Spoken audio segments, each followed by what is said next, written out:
अच्छा साहब कैसे डिसाइड करेंगे ये बिल्कुल सही चीज़ें? कहा आपने कि मैंने तो नहीं कहा कि यहाँ बनना चाहिए, जिन्होंने कहा है बनना चाहिए वो पहले बताएं करना क्या है।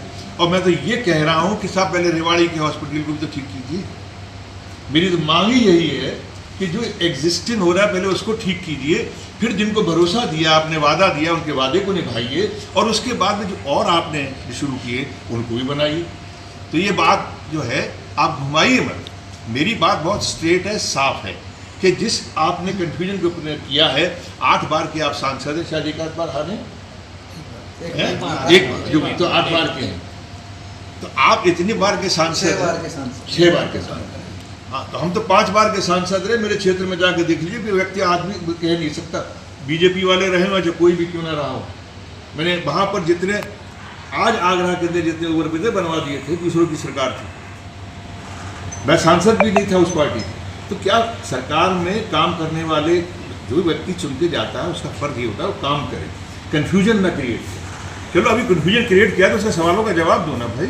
जिनको वादा करके आपने ज़मीन ली है उनको क्या देंगे ये तो बताओ। जब आप किसी को कुछ दे ही नहीं रहे हैं, और आप शहबाजपुर वालों को भी कुछ नहीं दे रहे हैं, आप गोकुलगढ़ वालों को भी कुछ नहीं दे रहे हैं, आप जो है स्वराज को भी नहीं दे रहे हैं, तो दे किसको रहे हैं? अरे और जब तक नहीं देने तब फिर रेवाड़ी का ही ठीक कर दीजिए। मैं तो बार बार कह रहा हूँ कि बच्चों को ऐसे उठा के ना जाना पड़े, बरसात में गीले ना हो। तो मैं देखिए मैं उस स्थिति में नहीं हूँ कि मैं किसका साथ दूँ। तो मैं किसका साथ दूंगा? मैं जनता का साथ। मैं यहाँ पूरे गुड़गांव क्षेत्र की जनता का साथ दूँ। मैं अगर मेरे इस स्थिति में होता कि क्या फैसला लेना, तो यकीन मानिए ये 6 गांव के लोगों को बिठा के पूछता, बताओ भी क्या करना।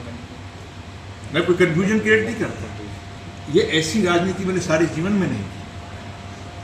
मैं तो सबको बुला लेता। अच्छा बब्बर साहब, मैं इसका बिल्कुल सख्त विरोधी।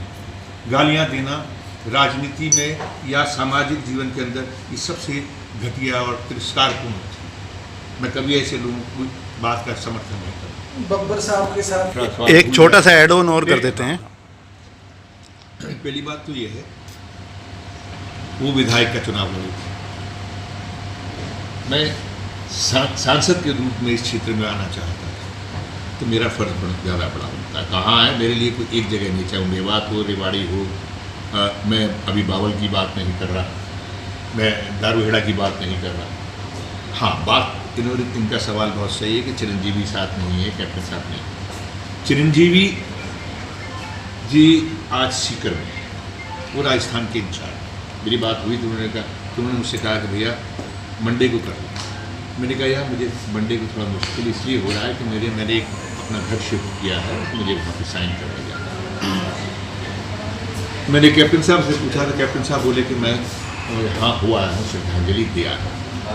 इसके बाद में मैं लेट हूँ, जैसे आप बोल रहे हैं मैं साल भर बाद आया, तो जहाँ मैं लेट हूँ मेरे अग्रज, मेरे पुराने मेरे साथी वहाँ हो के जा चुके हैं, तो उसके बाद तो मेरा फर्ज बनता है ना कि जब जहाँ से चले गए हैं तो वहाँ तो मुझे जाना ही चाहिए, उनके पद चिन्हों पर चलना ही पड़ेगा। चुनाव लड़ा बना तो रहे ये 11 साल से, अब कब आ रहा है? मैं यकीन मानिए मैं जब आया था यहाँ ये सोच के आया था कि हम बहुत बड़ा संगठन होगा। जी जी, सरकार थी हमारी, नहीं मिला संगठन, कोई बात नहीं, लेकिन बहुत अच्छे लोग मिले जिनके बीच में मैं चला, और मैं अब चलता रहूँगा मेरे 3-4 महीने। देखिए सांसद हुआ या नहीं हुआ, मुझे लोगों ने यहाँ पर ये नहीं माना कि मैं हार गया, ये मानते हैं मुझे कि मैं पीछे रह गया। और अगर मुझे और पैसे मिल गए होते तो आपकी ये लड़ाई नहीं होती।